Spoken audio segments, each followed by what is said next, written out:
So given that we have D23 that's about to be presented by this September, early September to be specific, by Disney and Lucasfilm to showcase a host of new Star Wars TV shows. Originally we were supposed to get other movie announcements, but those have been shifted and delayed over to be announced at next year, sometime in 2024. This is Mike Zero. Subscribe if you're new and like this video to see future updates. I'm also on Twitter at Mike01. I thank you all so very much for the great and kind support, and let's get right into The Acolyte. Now, we have been having a lot of problems with this show lately because of what Leslye Headland has been talking about, of how this series completely diverts away from George Lucas's treatment of Star Wars. And the only thing that I can think about in my mind of how I see this series is, well, when we have Jeff Goldblum approaching that big dump in Jurassic Park. Let's just be honest. That's how I literally see the Acolyte series. We're going to be going over exactly what's planned for the reshoots by this November and how it really makes it even all the more worse than The Last Jedi. Yes, I'm going that far to say that. So, with that being said, we know that Leslye Headland is doubling down on the Acolyte. She literally wants to write things on a blank canvas, just as Rian Johnson wanted to with his original Star Wars trilogy.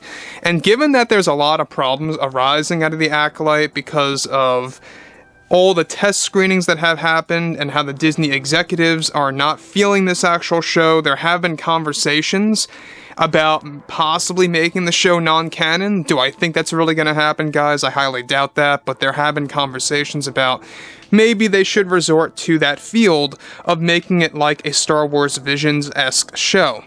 But let's dive into exactly what's going on here.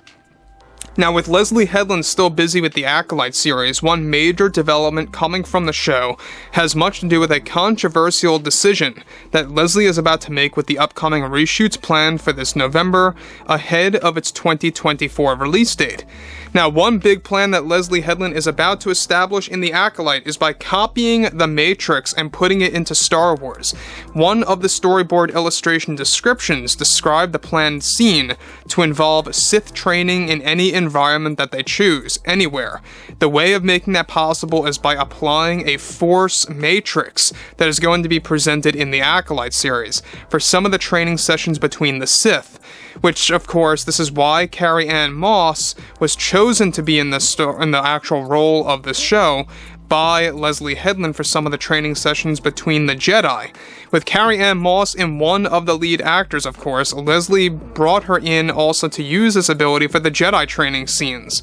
Leslye is described to be creating a new realm that is neither the Netherworld or Mortis, but the Force Matrix is a type of realm that was inspired from the films. This is the main reasoning why Leslye wanted to bring in Carrie-Anne Moss into the Acolyte as a little nod to those movies.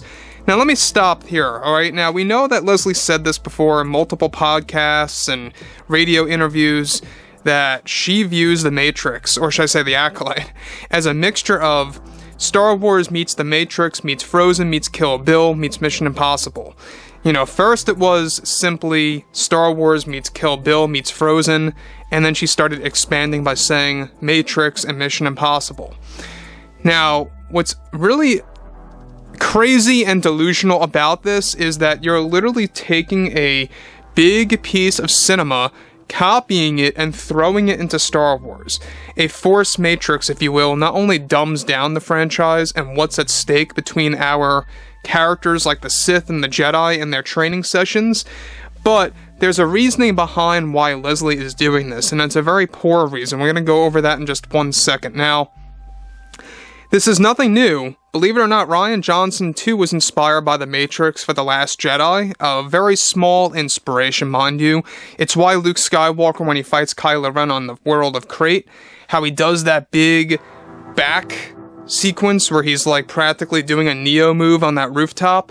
He got that from The Matrix. And this is how both Rian and Leslye, I guess, are kind of bonding, because they have these ideas from other franchises and just copy them and throw them into Star Wars. But hey, let's get to the next thing here. So further, now though unlike in The Matrix where users had to plug themselves in, In the Acolyte, fans will witness the Sith and the Jedi meditating deeply to enter the Force Matrix, where they can do anything, anywhere, all the time, with little to no consequences to make their training sessions as safe as possible between master and apprentice.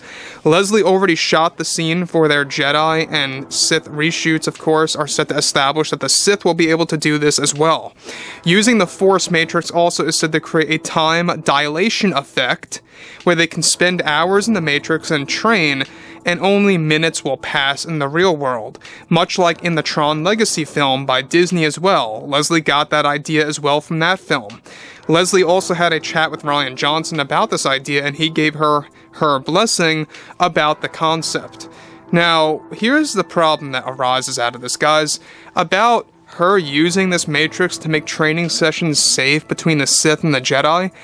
Is this not what the Force is for? The Force guides you. The Force really kind of guides you within about your every single move of what you're doing. This is why the training sessions, a lot of times, the Jedi never make mistakes, nor do the Sith.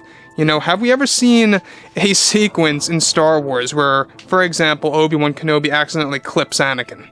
I don't think so. You know why? Because the Force is at hand. It guides them. Basically what Leslye Headland is doing again is she is driving away from George Lucas's philosophy and his creations. This one being the Force guiding the user, dumbing it down to the fact that you have to play things safely.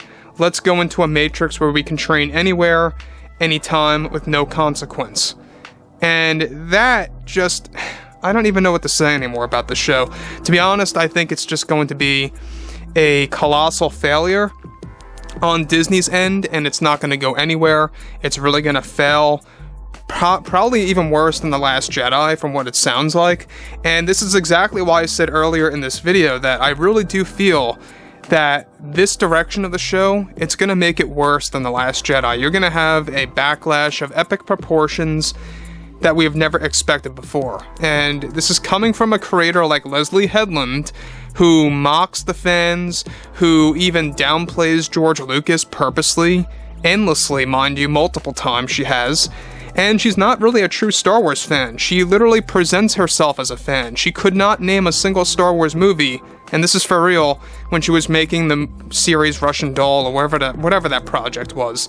So, anyways, I digress. What's interesting about this, though, is that she's going the extra mile to really diverting away from using the Force properly in the traditional sense.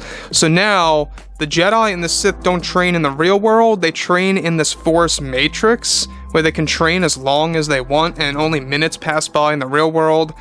I don't know about you guys, maybe I'm crazy, I don't know, but I just think that this is a ludicrous idea that strips Star Wars away from its core values. And this is not surprising coming from Kathleen Kennedy and Leslye Headland. It really is not a surprise in the least. So yeah, I would love to hear your take on all of this below in the comments. You know, what do you think about Leslie's take on creating a Force Matrix that has a time dilation effect? And if you guys did enjoy the content for today, make sure to drop a thumbs up on this video to support the channel, and I will catch you guys next time.